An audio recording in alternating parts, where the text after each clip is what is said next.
Rodolfo Franco presenta Diálogo Franco.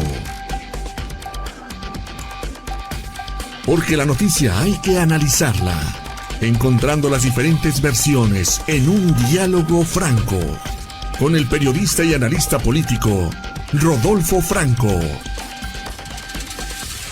Y si lo dice Rodolfo Franco, es porque es cierto.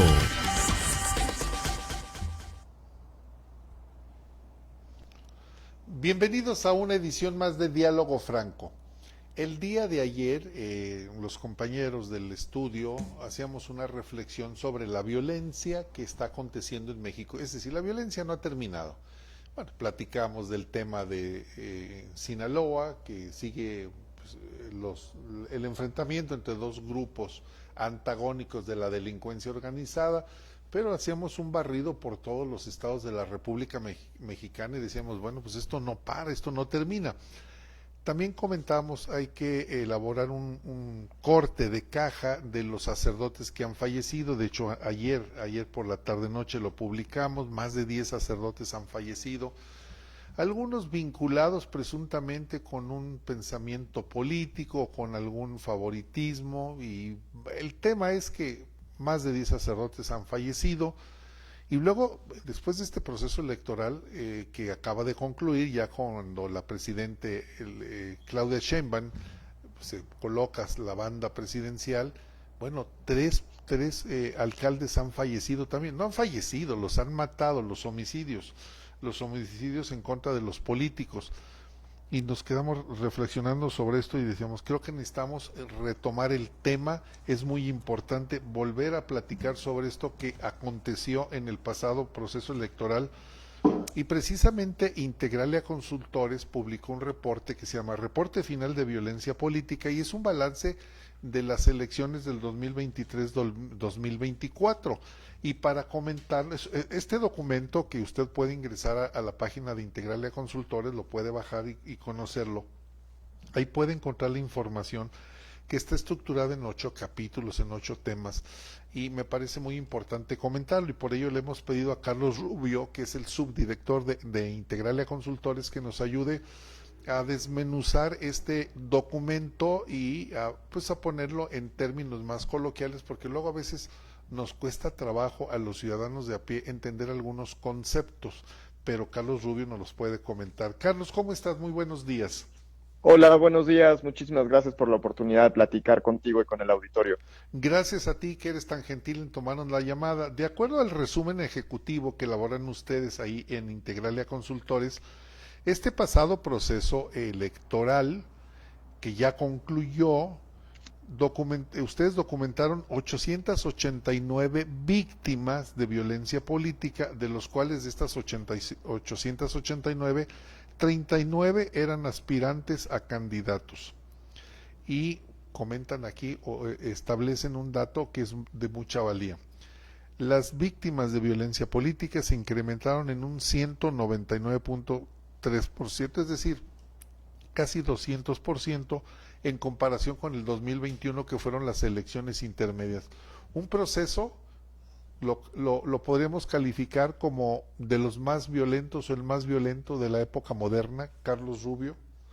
Sí, justo como comentas, este análisis que llevamos a cabo a lo largo del proceso electoral 2023-2024, hacíamos un conteo todos los días de las notas que se estaban publicando en medios de amenazas, extorsiones, atentados, asesinatos, etcétera, contra aspirantes, candidatos, sus familiares, equipos de trabajo, etcétera, pues justo para evaluar cómo estaba comportándose o qué tanto estaba ingiriendo el crimen organizado en el proceso electoral. Y lo que demuestran los datos es que este proceso electoral definitivamente es el más violento del cual tenemos registro, al menos desde que nosotros empezamos el conteo, y que lo han hecho otras consultoras también en años anteriores. Y como mencionabas, un dato relevante me parece es que implica un aumento de casi 132% con respecto al proceso electoral de 2018, que creo es el dato más comparativo, dado que también era un proceso electoral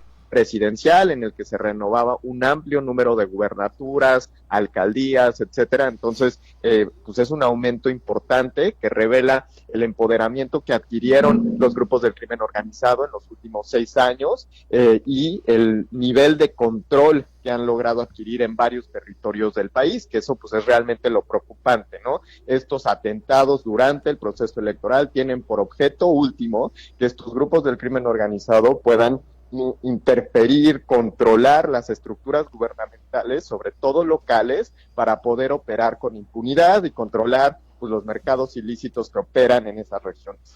Carlos Rubio, el análisis que ustedes realizaron de acuerdo a la información que fueron tomando, les hace llegar a la conclusión que es el crimen organizado el que está detrás del porcentaje más alto de estos homicidios.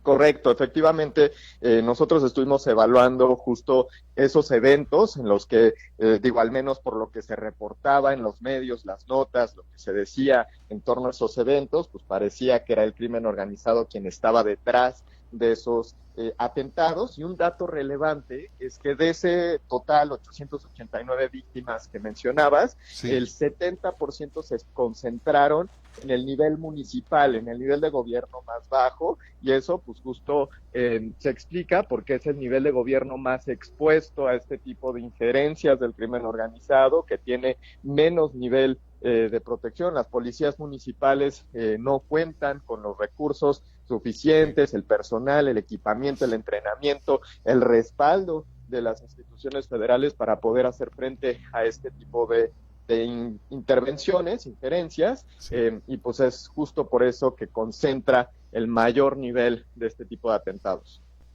Es decir, la delincuencia concurre a esos municipios de mayor debilidad y, utilizando un término de la 4T, encuentran área de oportunidad en donde no tienen la fortaleza del número de policías, del equipamiento, de las cámaras de vigilancia, y lo someten fácilmente a través de matar al presidente, amenazarlo y lo someten o lo matan. Correcto, y como mencionabas al inicio en la introducción, es un tema que no solo se limita al proceso electoral, lo vimos justo hace algunas semanas en el caso de Chilpancingo en Guerrero, que por cierto fue uno de los 3 estados que más número de víctimas de violencia política registró en el proceso electoral 2023-2024, pero bueno, que el presidente municipal de Chilpancingo fue asesinado por un grupo del crimen organizado, sí, presuntamente porque no estaba dando respuesta o consensuando a las exigencias que les estaban poniendo o a las solicitudes que le habían hecho, ¿no? Y en lugar de que recibía protección, etcétera, simplemente lo matan para que quien llegue en su lugar, su reemplazo, sea más afín a responder a esas necesidades, esas exigencias que tienen los grupos del crimen organizado locales para poder seguir operando y controlando los mercados ilícitos que operan en esa región.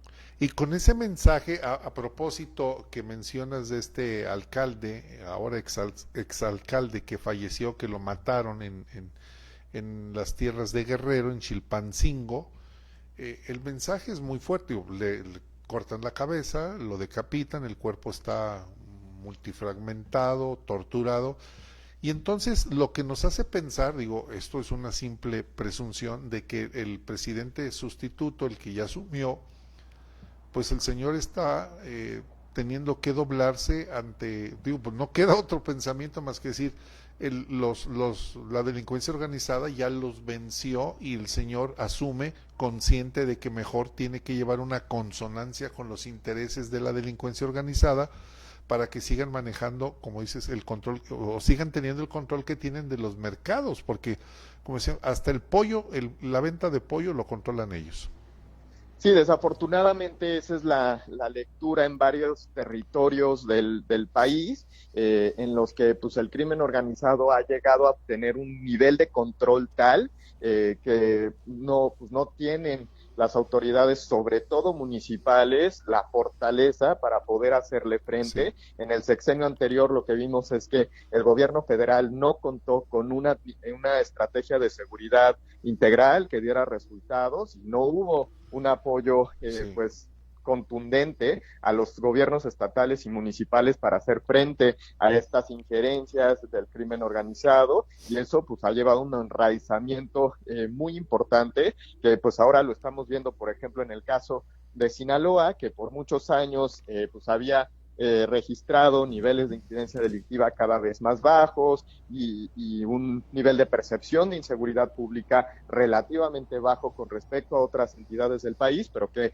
eso pues parecía responder más bien al dominio que ya había logrado establecer el cártel de Sinaloa en la entidad, y que ahora dada la ruptura, los enfrentamientos que hay entre facciones distintas dentro del mismo cártel de Sinaloa, han ocasionado pues un aumento muy importante en los enfrentamientos, en las tasas de incidencia delictiva, en las tasas de percepción de inseguridad, etcétera, ¿no? Entonces parece que estados en los que las cifras del Secretariado Ejecutivo del Sistema Nacional de Seguridad Pública revelaban pues niveles más bajos o cada vez con una tendencia decreciente, pues era más bien respuesta del dominio de los grupos del crimen organizado y no de la estrategia de seguridad que implementó el gobierno anterior. Tienes razón, Carlos Rubio, subdirector de Integralia Consultores. Lo que estaba aconteciendo en Sinaloa es una paz narca. Tenían controlado todo.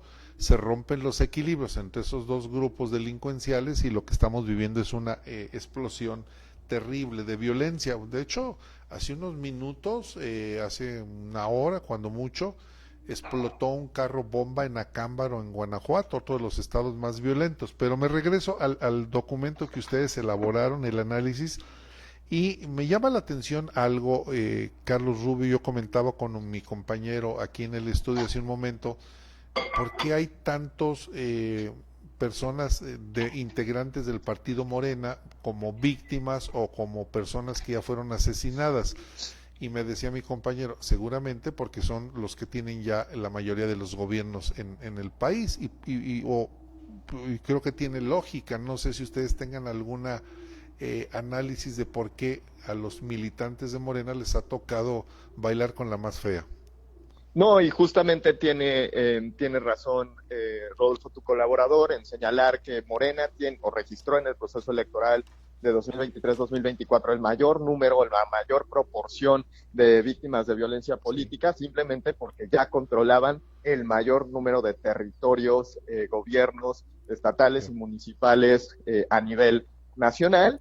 Cuando iniciamos este conteo en Integralia en 2018 en el proceso electoral que llevó a López Obrador a la presidencia, a nivel municipal veíamos que una mayor proporción de las víctimas de violencia política correspondían al partido PRI, que en su momento pues todavía tenía estructuras sobre todo locales a nivel municipal importantes, pero que a lo largo de los últimos 6 años se revirtió esa tendencia. Ahora Morena es quien domina esas estructuras locales y por tanto pues está más expuesto a ese tipo de atentados, injerencias del crimen organizado. Sí tiene una lógica. Y los estados, de acuerdo a este documento, a este reporte que ustedes elaboraron de violencia política correspondiente a las pasadas elecciones, señalan Guerrero, Chiapas, Michoacán, los estados más violentos, es decir, si no más violentos, los estados donde se registraron el mayor número de víctimas o de incidentes de agresiones.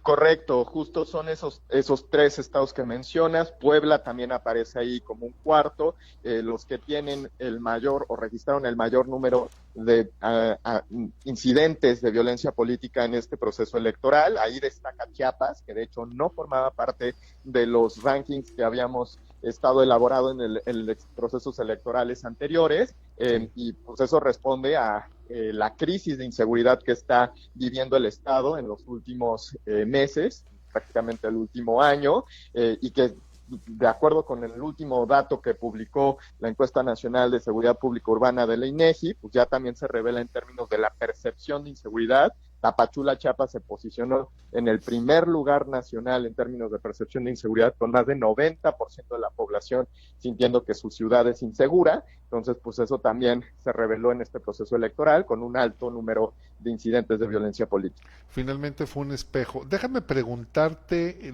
lo siguiente, Carlos Rubio, subdirector de Integralia Consultores, tú dime si lo puedes, si lo quieres comentar. Hace un momento fuera del aire platicábamos me comentabas del proceso electoral de jueces y magistrados que viene para el próximo año. La pregunta, yo no te decía, yo no lo tenía en la brújula, o sea, estaba pensando en la violencia del proceso electoral pasado y dije hasta el 2027 vuelve a haber intermedias y así nos vamos, lo siguiente hasta el 30, etcétera. Pero exactamente el 25, el año 2025, va a haber una elección, el INE interviene, los aspirantes a jueces y magistrados van a hacer campaña y bueno, todo lo que hemos escuchado. Dime, Carlos Rubio, ¿tú consideras que esta violencia que vivimos tan brutal, donde se incrementó en un 200% respecto a un periodo y un 140% respecto a otro periodo, es decir, viene creciendo la violencia política en México y lo que vamos a elegir son jueces y magistrados que van a estar inmersos necesariamente en un evento político porque van a tener que hacer campaña, promoción, etcétera, y porque sabemos que detrás de una gran cantidad de ellos va a estar el partido Morena. ¿Consideras que pueda existir o que vayan a ver, vaya a existir una situación de posible riesgo para los candidatos donde van a ser miles de candidatos, igual que en el pasado, que fue un gran número?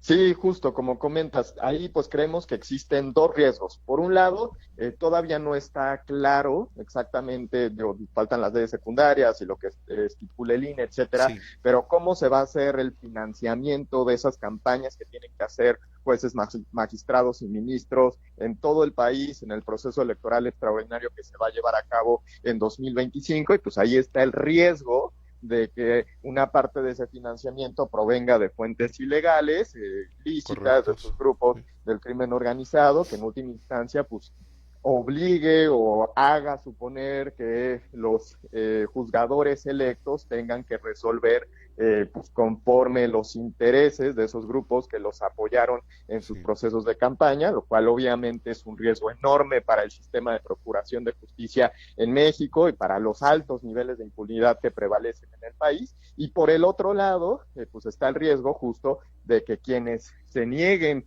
a pues recibir ese financiamiento, a resolver al favor de los intereses de estos grupos, pues simplemente se enfrenten durante este proceso electoral, atentados, amenazas y en ocasiones homicidios, como ha ocurrido en los últimos procesos electorales, ¿no? Entonces, pues en Integralia sí vislumbramos que este proceso electoral extraordinario del Poder Judicial no estará libre de incidentes de violencia política, y pues es uno de los temas a los cuales habrá que dar seguimiento pues a lo largo de los próximos meses. Y que falta una nada para que se haga la elección, digo, pues esta es proyectada para junio del 2025. Prácticamente en este año lo que están tratando de concluir son las leyes secundarias, o sea, cerrar algunos detalles de ese enredadero que ellos hicieron, medio parcharlo, pero el próximo año vamos a estar en enero, febrero, ya estamos con el proceso electoral de los jueces y magistrados. Máxime, lo que nuevamente sucede hoy en la mañana, que el Consejo de la Judicatura dice si regresamos a las actividades el próximo lunes, y los trabajadores dicen nosotros no vamos a ir a trabajar, y ahora hay un enfrentamiento interno. Cuando pasaron de ser aliados, ahora ya son enemigos. Se logró lo que se buscaba desde el segundo piso de la Cuarta Transformación. Dice el dicho en los eslogan de las temáticas de la guerra, divide, divide y vencerás, pues ya los dividieron, lamentablemente. Sí, de acuerdo, sí, completamente. Entonces creemos pues ahí que hay un riesgo importante para los próximos meses. Riesgo importante, ustedes van a estar al pendiente de lo que acontezca en Integralia Consultores, Carlos Rubio. Correcto, vamos a hacer el mismo monitoreo que hemos estado haciendo en otros procesos electorales. Obviamente este tiene una complejidad mucho mayor, simplemente por el número de personas aspirantes que estarán participando en el proceso electoral, candidatos a nivel nacional. Es un número considerablemente mayor a los que participaron en los procesos electorales anteriores. Entonces, una complejidad importante en términos del seguimiento, pero sí estaremos al pendiente de cómo va evolucionando la situación de violencia política en este proceso electoral. Que esperemos que no la haya, pero dicen que no hay que ser pesimistas, hay que ser realistas. La realidad es de que estamos inmersos en procesos de violencia, no se han concluido, y lo más seguro a pensar es que pueda existir nuevamente violencia.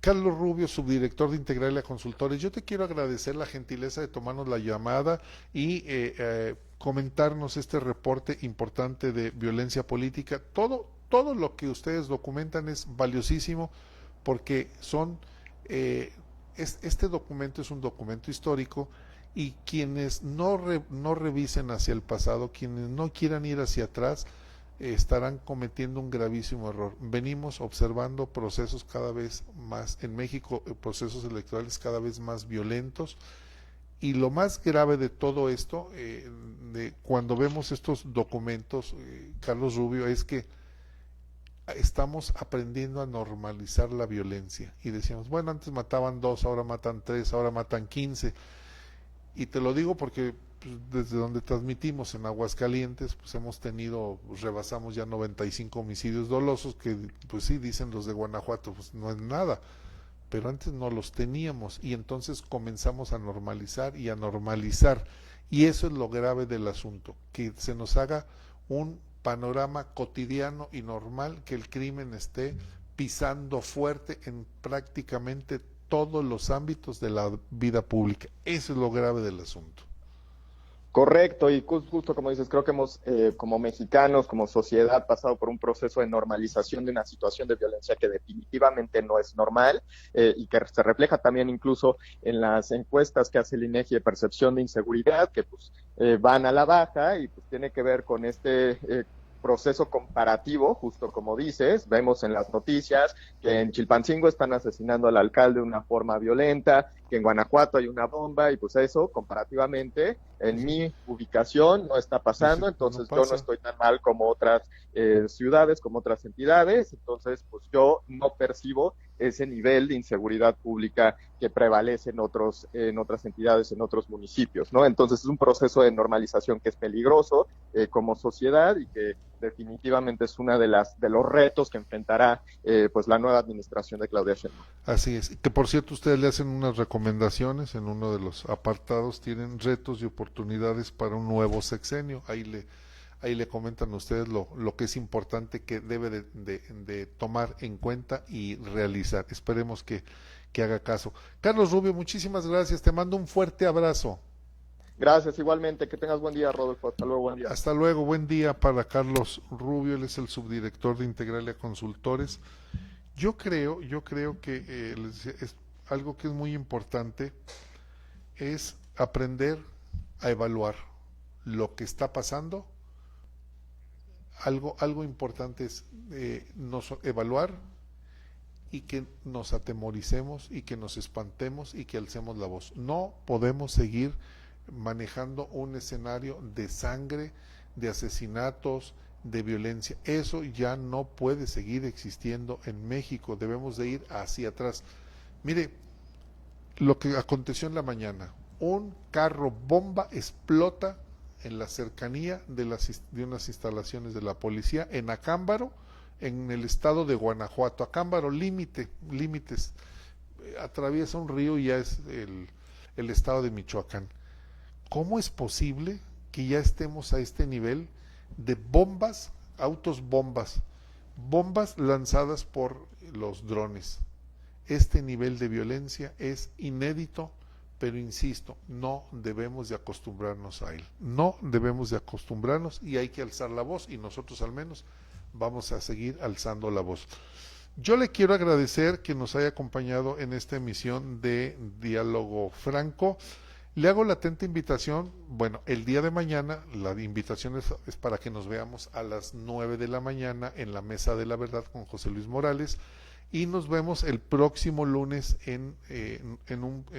a las 9 de la mañana, regresamos el lunes a las 9 de la mañana a Diálogo Franco, en punto. Recuerde que el programa es a las 9, así en punto, que será un programa más, porque el de hoy es un programa menos.